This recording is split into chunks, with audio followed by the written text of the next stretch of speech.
Next up, we have Ugly Fuel featuring Vocaloid Oliver by Steampianist with Nye. Featured in Geometry Dash is my understanding.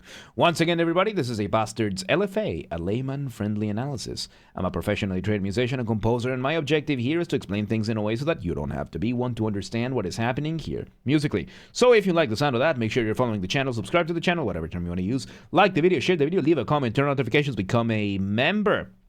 Once again, if we somehow hit 10,000 subscribers before Christmas of 2025, I will take a single fanfiction of the choice of the community, whatever y'all want, and I will fully record, produce, and voice act an audiobook.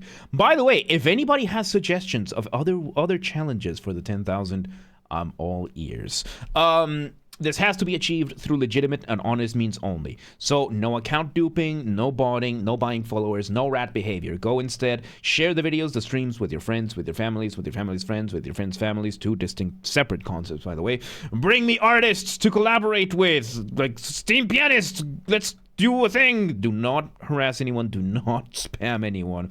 Be cool. Do not be a rat. Use the hype function on YouTube. I don't know how it works, but we have a group on the Discord that does. Link down below. Go check them out. Yes, members get early access to the content. If you're a paid member, you get access to the content. I schedule the videos for the week on Saturdays, and if you're a paid member on YouTube, regardless of the tier that you're in, you get access to the videos for the week on Saturdays when I schedule them, at least for the LFA. So become a member today. Disclaimers showing on your screen right now. Pause the video if you want to read them in full. There you go. There you go. With that being said, let's do this. Ugly Fuel. Let's go.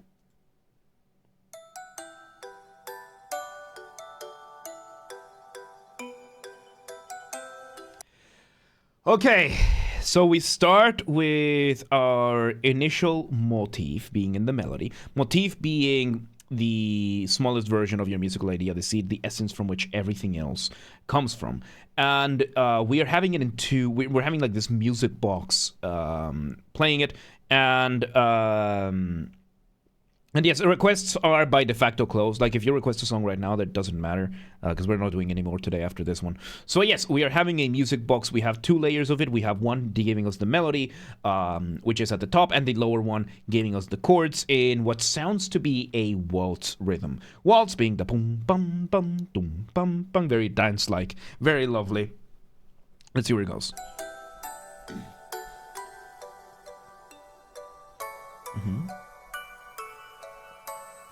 Variation of the motif. The motif there was inverted and sequenced. So when it comes to melodies and motifs, there is something that you can do that is called motific development. And this can happen in many ways. One of these, which we just heard, is via inversion. Inversion is when you take any sort of musical idea, you grab that and you flip it upside down. Oh wait, not horizontal, upside down. You put it upside down, and that is it. That is inversion. There is another thing that I mentioned, which is sequencing. Sequencing is a type of repetition that you can do with your motifs. So let's say you have this particular shape of a motif. You take that and you basically copy-paste it, but instead of putting in the same spot that it started in the previous one, you change the starting spot in the scale, and then you just can do that over and over as many times as you want in whatever direction you want to develop it however you want. And what it does is it creates this meta line of a melody for what you're doing. Classically VIP, welcome today. How you doing? So yes, let's see where this goes, because now we got this as a development of it. We slow it down a little bit. Meta, yes. We add a little bit of echo to this.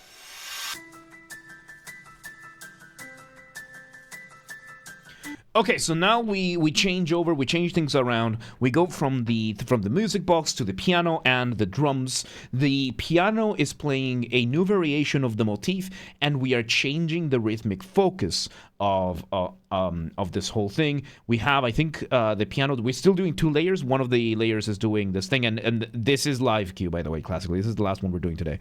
So we're doing this. We do have a giveaway today, so look at that. I hit the microphone. So yeah, let's hear a bit more. So yes, we have one piano in the lower side.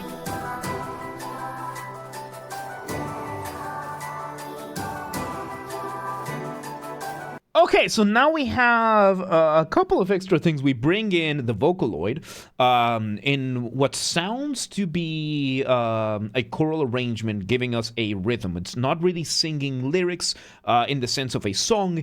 It's more giving us the rhythm accompaniment section. The main focus is still the piano at the top, and now the way we had the piano is we had the motif being played high above, and then we just had one other note on the piano lower down, giving us our bass line, and now we are doubling that bass line with other instruments. We bring in orchestral percussion, and I think we brought in some other instruments for it, but basically we're doing accents with this, which is accentuation, focusing on these parts of the rhythm. So let's see where this goes. Always so mixed on Steampianist music. I got some strange feeling. This sounds very Art Tonelico-esque. Which, if you haven't seen any of our Art Tonelico videos or heard of the Art Tonelico stuff, go listen to it. It's giving me a very similar feeling right now. I love it. Let's see where it goes.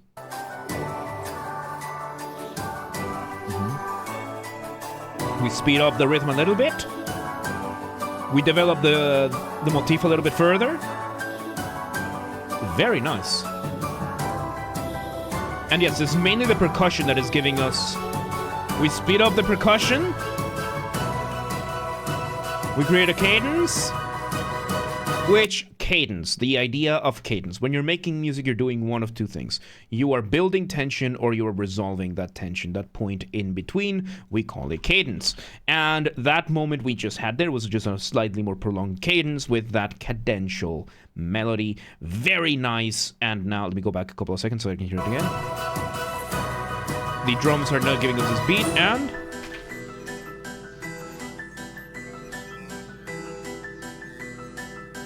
we bring back the original motif and the original shape of, we bring back the waltz function with a harpsichord.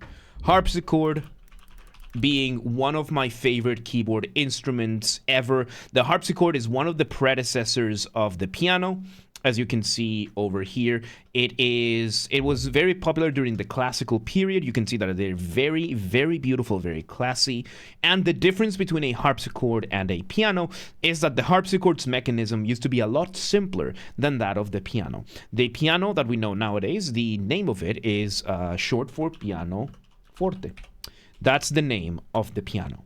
Piano means quiet, forte means loud. By the way, for those of you playing Silent Hill F, the F, the way that it's written, it's a symbol for forte. So it's Silent Hill forte, Silent Hill loud. We've been playing it on stream. So check those streams out, by the way. We streamed them. All right, so piano forte is the current version of this that we have because the mechanism is a lot more complex. The harpsichord, what it is, it's basically, you can see that it's kind of designed like a harp, but the most important part of this was the mechanism. The keyboard worked as a binary system, on, off. You press down the key, no matter how hard you press the key, when you press the key, it toggles and it plucks the string. Kind of like a guitar being plucked by a guitar pick. And that's it. It doesn't matter how loud, how soft, and when you let go, it mutes the string. The pianoforte, or the piano, instead, we can see, let's see the piano mechanism. So if we see a piano over here, you can see that this is considerably more complex because the piano is a system of hammers that the hammer hits the string at the speed at which you press down the key. So if you press the keys softly, it's gonna play quietly, and if you press them fast and hard, it's gonna play loudly. Hence, it's quiet, it's loud, piano forte. So there is that. And we're back in the day, the clavecin, the harpsichord, all these different variations were just different versions of a keyboard that were just that. So now we're combining both the piano and the harpsichord in this here. We have the piano playing the initial motif, and now I want to put guitar strings in a piano just to make a pitar. Guitar strings are not gonna hold into a piano. So yes, I just play games on stream despite the fact that they get far less views because I want to. Okay, so here's something that is very important. I don't need to do any of this. I have a job. I have a job that I really like. I like my job. I'm happy at my job. I like what I do. And I make a full living out of it. I pay all my bills. I do these LFAs because I want to, because I like doing these LFAs. Then we do gaming after shows after each of these. And I play whatever I want because it's what I want to do. None of us here have to be here. That's the beauty of these. We are here because we want to. I play these games because I want to. Yeah, I could be just grinding my way, playing like Call of Duty or whatever, and chasing down the views or something like that, and that's not what I want. Simply not what I want. And yes, the gaming after show, it's an after show. I don't expect anyone to show up. It's just because I want to chill and hang out, and that's it. So, yeah. The people with the numbers far less, much better than playing alone. It's not even that. It's just I just want to keep streaming, but at the same time, I want to do what I want. I don't want to compromise on myself like that. So, because I'm a powered bot forced to be here. I guess my there you go. Except for Potato, none of us have to be here. Yeah, like, I love that we're getting all the views that we're getting. I love that the channel is growing the way that it is. And yes, I am leaning towards that. Of course I want to make the channel grow, but I also don't want to compromise on what I want to do. So, yeah, it's a balance to be had. And the gaming after shows are for that, precisely. It's so that I can get to do whatever the hell I want. I have a long list of games that I want to play. And if you want to stay and watch after the live stream, hell yeah. And if you don't, then you don't. It's simple as. I'm not going to resent that. I'm not gonna demand anyone watch the videos. That's the beauty of it. So, as we look at this, I have something similar in a VTuber and I got timed out. Well, that says more about them than it does about you. That's a fair question. I consider it a fair question. I'm not chasing views the same way that other people are. Like, I am chasing views to an extent, because we are uploading like, what, 5-6 videos a day. That's just how much content we're doing. I am sacrificing a lot of my time. Like, I work 9 to 5. I work from home, so thankfully I'm blessed in that sense. Then 6 to 11 we stream. And I love it. I love this. I sacrificed my social life for this, which is probably going to bite me in the ass now later down the line. I don't care. This is what I want to do. This is what I want to chase after. So there you go. And got that. So yeah, no. James, for the most part, is pretty cool. I am a bastard. Yes. So, anyway, back to the song. With that out of the way, I don't resent people for asking questions. Like, it's different from like a gotcha kind of thing. You're not trying to be annoying. You're genuinely just asking a question. Someone's just going to answer the question. And back to this, right? So we now all the social, yes, H, but that's a separate issue. So now we bring in I like the mix between the harpsichord playing the rhythm that we were doing before, this waltz-like rhythm, and the piano playing on this. And Nunti, thank you for the follow. Welcome to the Mosh Pit. Welcome today. What's your opinion on Guatemala? I despise the country. I'm from there. I despise it. It abandoned me twice, officially.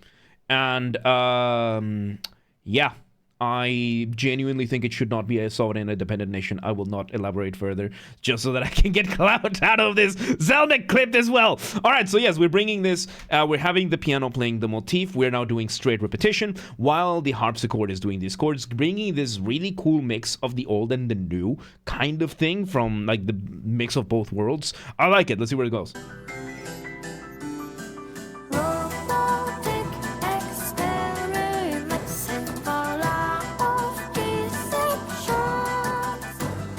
Okay, so now we are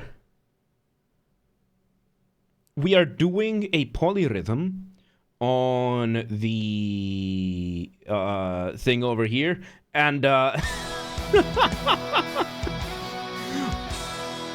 you know what? Remind me afterwards. Thank you once again. Remind me after the video, so that I can add it to the list and everything. So let me just add this over here. So yes. We are now having several things going on. Number one, this turns out to be a song. So a song, as I said, has lyrics, focuses on everything. So we had a very long intro. We had a very, very long intro with multiple parts into it. And now we are into our first verse. And the verse is doing a polyrhythm. Which the piano and the harpsichord and everything, they're doing the dum bum bum dum bum bum. while the vocals are going against that. That is polyrhythm, rhythm against rhythm. The easiest one that there is 3 versus 2 polyrhythm, which, you know, you have one going 1, 2, 1, 2. Then you have another rhythm going 1, 2, 3, 1, 2, 3. You play them both together and you get... So we're doing that into a more macro way, in this case, doing a bigger rhythm than that. So yes, and Oshino, thank you once again. Remind me after the video so that I can remember to write it down and everything. So let's see where this goes. 3, 4, 1. So yes, you can hear how the piano is in 6. You can count 1, 2, 3, 4, 5, 6. 1, 2, 3, 4, 5, 6. While the vocals are going 1, 2, 3, 4. 1, 2, 3, 4, giving us this really cool 3 versus 2 in a more macro level. This is really cool. Of course, the piano and the harpsichord are holding the 6, and the percussion and vocals are holding the 4. So why does the rhythm has multiple romantic partners? Because this is how it was named, Potato. This is how it was named. When you have musicians name stuff, it's not gonna make sense. Let's continue. 1, 2, 3, 4. So now the vocals are back into the 6. 1, 2, 3, 4, 5, 6. 1, 2, 3, 4, 5, 6. But it's still in the background, you can hear that. 1, 2, 1, 2. 1, 2, 3, 4. 1, 2, 3, 4. So we still have the percussion doing those 4, 4. By the way, this part over here, I think that was the chorus. Either the chorus or the pre-chorus. I think it was the chorus. The first chorus, structurally speaking. Now we have... No, I think this is pre-chorus. This whole thing has been pre-chorus. No.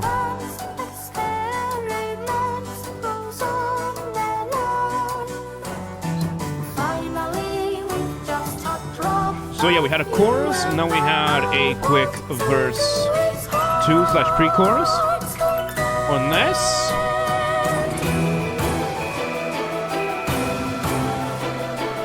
Oh, wow. Okay, so we build up a lot. This is beautiful. And yeah, structurally speaking, we had our verse, we had our chorus. No, I guess we could say it was a chorus. Then we have a post-chorus chorus. Now we're off to an instrumental break. Which post-choruses are fairly rare when it comes to this. Usually you want a verse pre-chorus and chorus to smoothen up the escalation, because the difference between a verse and a chorus is that a verse is going to be lyrics over music, while a chorus is going to be music over lyrics. You know, the focus of everything is going to be quite different. And in this case, we were trying to create more contrast between this and now the break. Let me hear a bit more.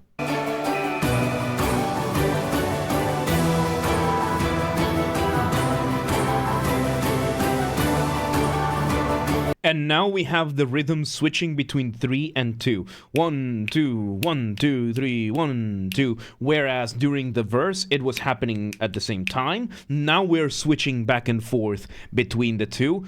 And that's basically all that is happening. We're doing these accents with the percussion. Yeah, we're accentuating it this way. And the vocals, of course, giving us those beautiful melodies in a break. We modulate, which modulation is when you switch from one set of chords to another set of chords. That's the simplest way I have to say it, right? Harmony is the use of whatever chords you're using, whatever scales you're using, what scales you get out of your chords, whatever chords you get out of your scales. And you're going to be in a key signature. And we go from one key signature to another key signature, and these are just the groups of chords or whatever scales you are using. So let's see where this goes.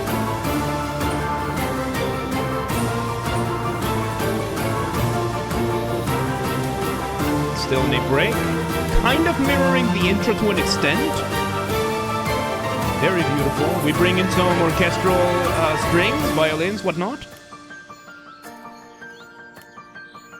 We bring in, I guess, break 2, which is kind of like a verse. Verse 2.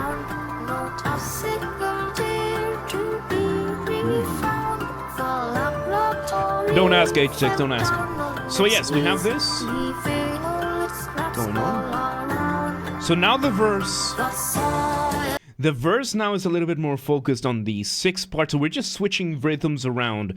Still using the same material mostly, we're just exploring the different accents we're doing with that polyrhythm of 3 versus 2. I think this would be a... So yeah, no. I got it wrong here. So this was not a chorus, this was a pre-chorus. And then the post-chorus wasn't a post-chorus, it was just a chorus. You absolute spoon, James. So now we're doing the same thing. Pre-chorus to the chorus. So we're in pre-chorus number 2. Chances are after this is the chorus number 2. And yeah, we're having other instruments primarily doing accents to this. We're having, like, for example, a synth just now doing a doubling with the vocals. Doubling being when you have more than one instrument doing the exact same thing as each other, just from, you know, their different textures, ranges, whatever. So let's see where this goes. We calm things down. We still keep those. Oh, we bring that moment of the inverted motif for this. Still pre-chorus, I guess. There we go. Now we're in the chorus. Now we're in the chorus number 2, I think.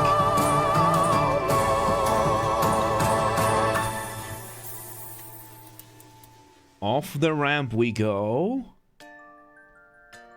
Oh, okay, off the ramp we go. Off the ramp being a colloquial term that I like to use. Colloquial, by that I mean there's no official academic definition for this, or at least I'm not using it for the sake of simplicity. Off the ramp is what I call a transition, a specific type of transition. This one can be as short as a couple of beats, it can be as long as an entire section. And the point of it is to make your listener feel suspended up in the air at the mercy of inertia, waiting to see where you land, kind of like going off a ramp. How do you do that? Remove the drums, maybe the bass as well. Right now, what are we doing? We're bringing back the music box. With the new version of the motif, the version of the motif for the verses. So yes, now we bring verse number 3 with this. The vocals are back doing that 2 versus the 3 of the music box.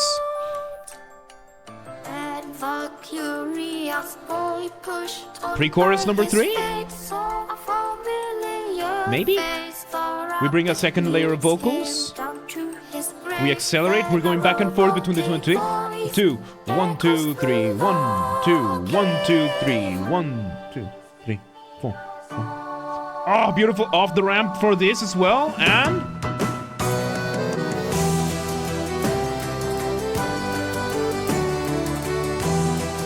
oh my god. Oh my god. Oh my god. I got goosebumps from that. Okay, we bring back for the climax, and instead of singing the chorus, we bring in a solo. Dude, oh my god, I got full goosebumps from that. Holy shit. Okay, so a solo. We bring in a solo. That's not the wrong one. So instead of the chorus, so we had the pre-chorus, chorus 3, and instead of the chorus, we do a solo, which seems to indicate that this one's also going to be the outro. Let's see.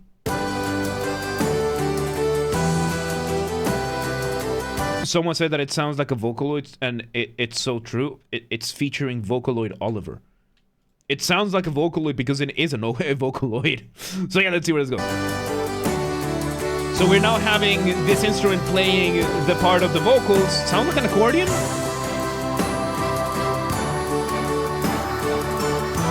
And now to an instrumental break. The accordion is still there, so solo and outro. Doing that beautiful cadence in the after chorus. One last high note, we bring back the music box to do another one. Another run of the motif. Oh, what a beautiful piece, man. What a beautiful song. We do one more run, and And we brought the piano as well. One last run, we resolve it, it echoes out, and there you have it. Oh my god, this was beautiful. What a journey that was. There you go. That was Ugly Fuel featuring Vocaloid Oliver by Steampianist with Nye. What a beautiful, beautiful piece that was. Featured in Geometry Dash is my understanding. And yeah, Basterd stamp of approval. If your piece or song gives me goosebumps, that is my instinctive stamp of approval. So there you go.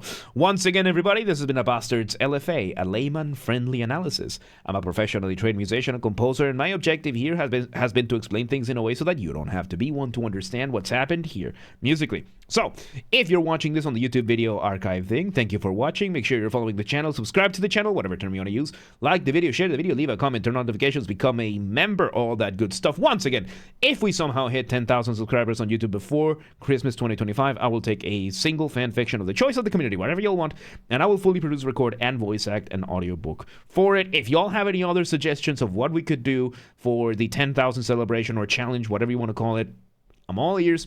Leave your thoughts in the comments down below. So yes, this has to be achieved, though, through legitimate and honest means only. No account duping, no botting, no buying followers, nothing like that. Don't be a rat. So share the streams, the videos with your friends, with your families, with your family's friends, with your friends' families. Those are two distinct concepts, by the way. Bring me artists to collaborate with. Steampianist, if you're watching, you make good music. If you want some Mongolian throat singing or some insane sick guitars in your shredding guitars, let me know. DM me however you want.